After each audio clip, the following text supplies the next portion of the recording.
नमस्कार विद्यार्थी मित्रांनो, आज आपण बघणार आहोत इयत्ता 10वी मधील मराठीत आपण धडा दुसरा बोलतो मराठीचा स्वाध्याय बघणार आहोत। बघा, आपण काय बघणार आहोत? बोलतो मराठीचा स्वाध्याय।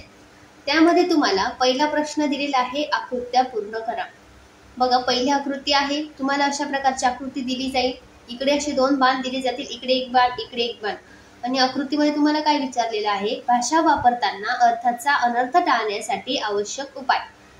आता बघा, भाषा वापरताना अनर्थ टाळण्यासाठी आवश्यक उपाय कुठले? बघा, अर्थाचा अनर्थ नको होण्यासाठी तर पहिला उपाय आहे योग्य अर्थाची क्रियापद वापरणे। आणि दुसरा उपाय काय? क्रियापदाशी संबंधित नामाला योग्य प्रत्यय जोडणे।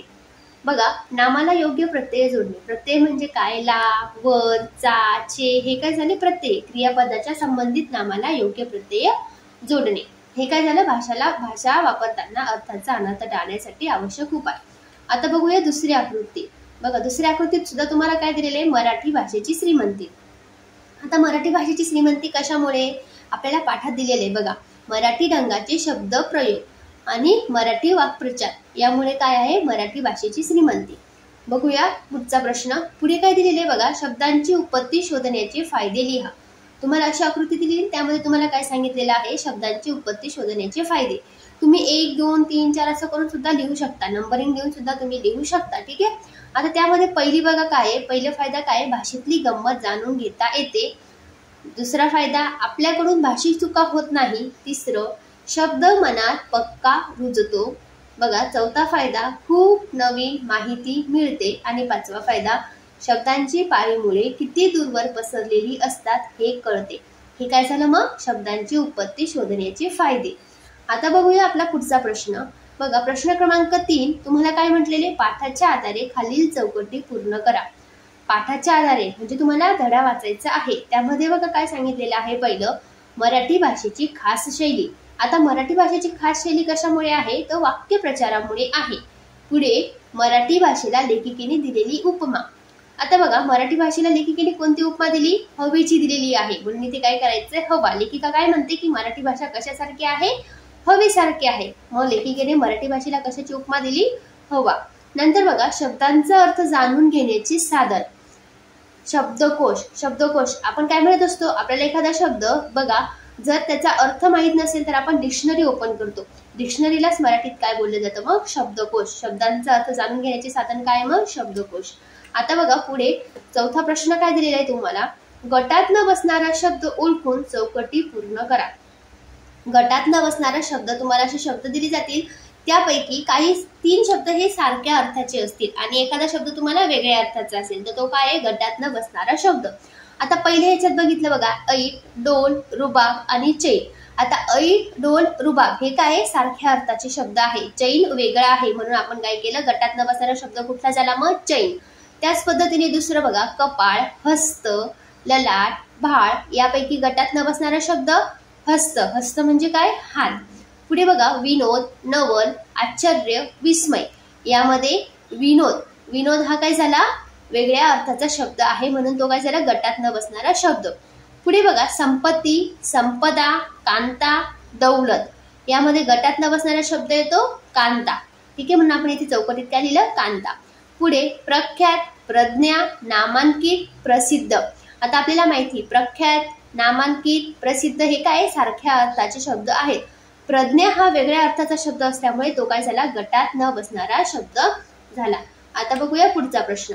पुढे बघा तुम्हाला काय दिलेले? खाली दिलेल्या एकवचनी नामांचे अनेकवचनी नामांचे एकवचनी रूप लिहून त्यांचा वापर करून प्रत्येकी एक वाक्य तयार करा। आता तुम्हाला काही अनेकवचनी नामं दिलेली, जसे की रस्ते, वेळा, भिंती, विहिरी, घड्याळे, माणसे हे काय झाले? अनेकवचनी। त्याचं आपल्याला एकवचन रूप करायचं आहे। आता बघा, रस्ते, पहिलं काय घेतलं आपण? रस्ते। रस्त्याचं एक वचन काय येतो? रस्ता। एक रस्ता, अनेक रस्ते। मग त्याचं काय येतं वाक्य तयार? डोंगरावरचा रस्ता। बघा, आपण काय केलं इथे? आता आपण डोंगरावरचा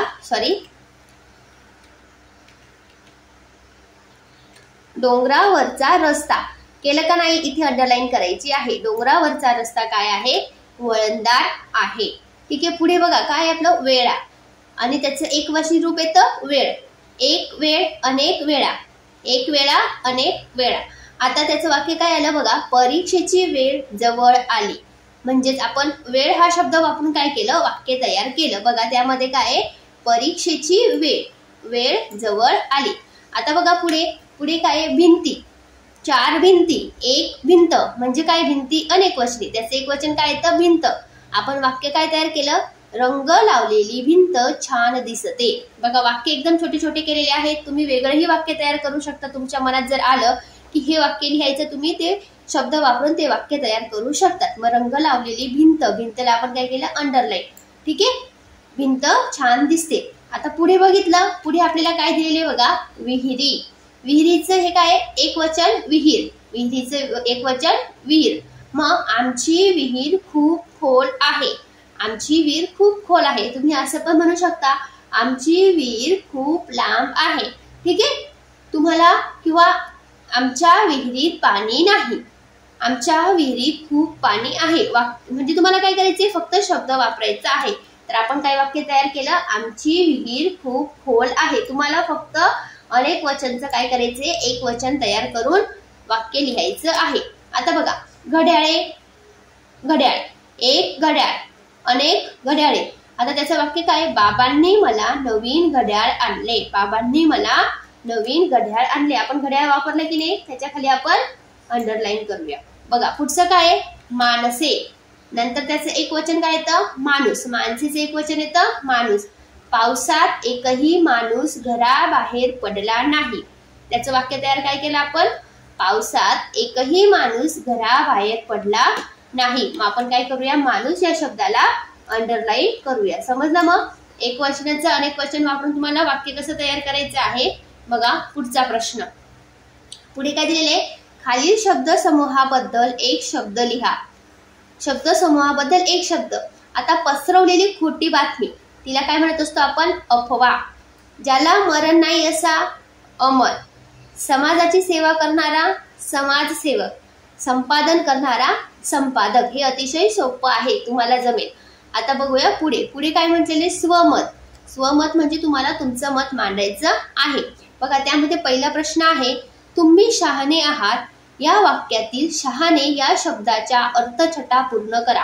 अर्थछटा पूर्ण करा म्हणजे काय, शहाणे या शब्दाचे वेगळे वेगळे अर्थ निर्माण होतात. आता बघूया आपण स्वमत. आता हे माझं मत आहे, तुम्ही तुमचं मत सुद्धा मांडू शकता. बघा त्यामध्ये उत्तर काय येतं, तुम्ही शहाणे आहात असे अनेकदा म्हटले जाते. त्यावेळी ऐकणाऱ्याच्या समजूतदारपणावर, त्याच्या विवेकावर बोलणाऱ्याचा विश्वास असतो.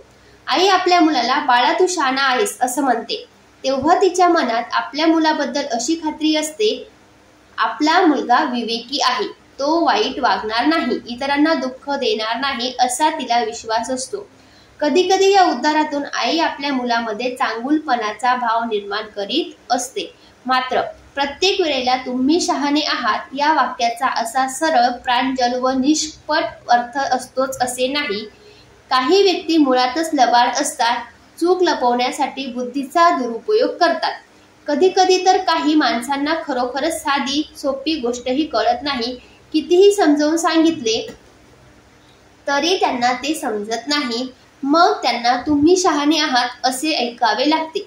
येथे शहाणे हा शब्द वापरलेला असला तरी आपल्या मनात तुम्ही अति शहाणे आहात म्हणजे तुम्ही मूर्ख आहात असेच म्हणत असतो. बघा आता कधी कधी आपण जर ऐकलं नाही, आईने आपल्याला एखादं काम सांगितलं आणि आपण आईचं काम ऐकलं नाही, तर आई काय म्हणते, तू खूपच शहाणी आहे किंवा तू खूपच शहाणा आहे. आणि आपण जर एखादं काम व्यवस्थित केलं आईने, तर आई काय म्हणते, माझं बाळ किती शहाणा आहे. म्हणजे बघा एका शब्दाचे काय झाले, 2 वाक्य तयार झाले. याच काय होतं, मग मी माझ्या मतात काय मांडलं की तुम्ही शहाणे आहात या वाक्यातील मी अर्थछटा, शहाणे या शब्दाच्या अर्थछटा माझ्या मतामध्ये मांडल्या. आता बघूया पुढे बघा काय म्हटलेले, गरज नसताना इतर भाषांमध्ये शब्द बोलू नये या लेखिकेच्या मताबाबत तुमचे मत सोदाहरण लिहा. गरज नसताना इतर भाषांमधले शब्द वापरू नये, लेखिकेच्या मताबद्दल तुमचे सोदाहरण लिहायचे. बघा त्यामध्ये उत्तर काय, परभाषेतून आपल्या भाषेत अनेक नवीन शब्द आले आहेत. ते केव्हाच मराठी झाले, ते मराठी शब्द नाहीत अशी कोणाला शंकाही येणार नाही. बघा परभाषेतून काही अनेक शब्द आलेले आहेत, ते आपण मराठीमध्ये वापरत असतो. ठीक आहे, मग ते मराठी शब्द नाहीत अशी कोणाला शंका पण येणार नाही. बघा मात्र काही वेळा परभाषेतील शब्द अकारण वापरले जातात आणि ते सुद्धा आपल्या भाषेत त्यासाठी अत्यंत सार्थक समर्पक शब्द असताना अलीकडे ती पिवळीवाली दया, तो पांढरावाला पट्टा दाखवा अशी वाक्ये सर्रास ऐकू येतात. वास्तविक पाहता पिवळी बॅग आणि पिवळीवाली बॅग यात कोणता फरक आहे? पिवळी बॅग हा शब्द प्रयोगातून आधीपासून योग्य अर्थ व्यक्त होत असताना पिवळीवाली हा नवीन शब्द प्रयोग का करावा? मराठीत आपण असे बोलतच नाही. मराठीत वाला हा प्रत्यय फक्त नामाला जोडला जातो. पिवळी हे विशेषण आहे. मराठीत विशेषणाला किंवा सर्वनामाला वाला हा प्रत्यय जोडण्याची प्रथाच नाही. शिवाय त्या नवीन शब्द प्रयोगाने अर्थामध्ये कोणतीही भर पडत नाही. म्हणून गरज नसताना परभाषेतील शब्द वापरू नये हे लेखिकेचे मत योग्य आहे. आता बघा, आपण काय म्हणत असतो, एखाद्या दुकानात गेलो की मला ती पिवळीवाली बॅग द्या. तुम्ही असं न म्हणता काय बोलायचंय की मला ती पिवळी बॅग द्या.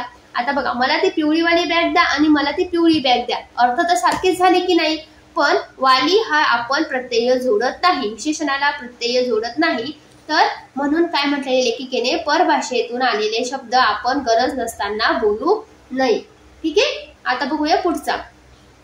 पुढे बघा काय म्हटलेले, लेखिकेने मराठी भाषेचा केलेला सन्मान तुमच्या शब्दात लिहा.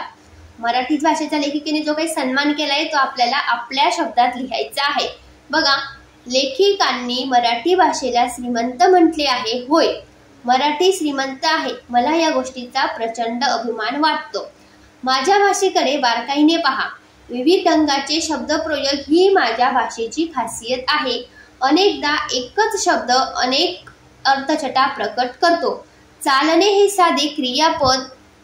बघा, प्रत्यक्ष पायांनी चालणे या अर्थाशिवाय आणखी अनेक अर्थछटा चालणे या क्रियापदाद्वारे व्यक्त करता येतात.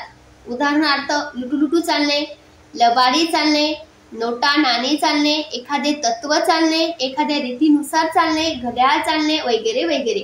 अशी अनेक किती वाक्ये सांगू. वाक्प्रचार हा माझ्या भाषेचा खास गोडवा आहे. माझ्या भाषेने अनेक भाषांमधील शब्द स्वतःच्या हृदयात सामावून घेतले आहेत. म्हणून माझी भाषा अधिकाधिक श्रीमंत होत चाललेली आहे. बघा, लेखिकेने काय सांगितलं की मराठी भाषेचा काय सन्मान. आता आपली मराठी भाषा अधिक श्रीमंत का होत चाललेली आहे. आपण इंग्रजी भाषेमध्ये मराठी भाषेच्या शब्दांचा शब्दप्रयोग करू शकतो का? नाही. पण मराठी भाषेमध्ये आपण काय करत असतो, इंग्रजी भाषेचा सुद्धा काय करत असतो, शब्दप्रयोग करत असतो. इंग्रजी भाषेमध्ये जे काही शब्द आहेत त्यांचा आपण वापर करत असतो.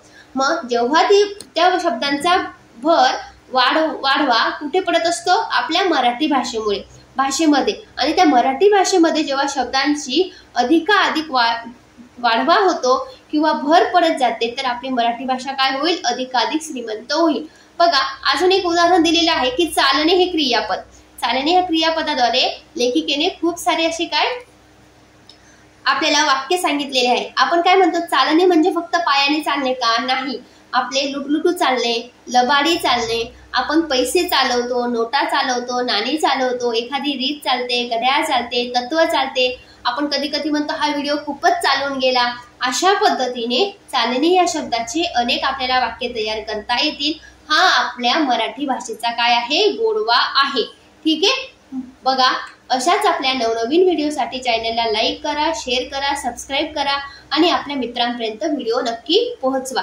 त्याच पद्धतीने प्रामाणिक कोचिंग क्लासेस कडून इंग्रजी, विज्ञान आणि गणित विषयासाठी 1 जून पासून ऑनलाईन कोचिंग क्लासेस सुरू होणार आहेत आणि त्यासाठी प्रवेश पण सुरू झालेले आहेत.